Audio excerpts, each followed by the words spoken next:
Assalamu alaikum wa rahmatullahi ta'ala wa barakatuhu.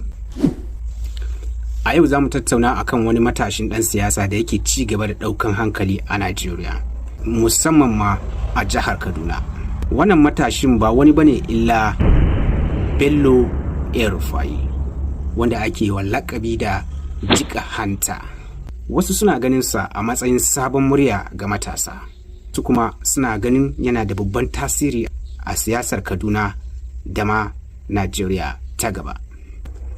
Amma tambayar ita ce, me yasa Bello Elrufa'i yake yawan ɗaukan hankali a siyasa? Ku kasance da mu domin jin cikakken bayani.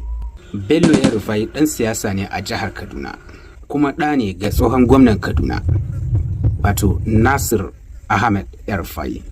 Duk da kasancewansa ɗan sabon gwamna, Bello ya fara gina nasa sunan a siyasa ta hanyar hulɗa da matasa, kafafen sada zumunta da kuma shiga harkokin jama'a. A yau mutane da dama suna kallonsa a matsayin ɗaya daga cikin matasan siyasa masu tasowa a Najeriya. Abu na farko da ya sa matasa suke sha'awar Bello Elrufa'i shine yadda yake magana kai tsaye da matasa. Yana amfani da social media sosai wajen sadarwa da jama'a. Sannan yana yawan bayyana ra'ayinsa akan abubuwan da suka shafi siyasa, ci gaban matasa, leadership da makomar Najeriya. Wasu matasa suna ganin yana da jajircewa, ilimi da kuma sabbin dabaru. Haka kuma yana da ƙungiyoyi daban-daban na matasa da suke goyon bayansa a wurare da dama, daga ciki har da Bello Elrufa'i Ambassadors. Kamar yadda ake samun goyon baya a siyasa, haka ake samun suka. Yayin da wasu mutane suna ganin Bello Elrufa'i yana amfani da sunan mahaifinsa wajen samun karbuwa.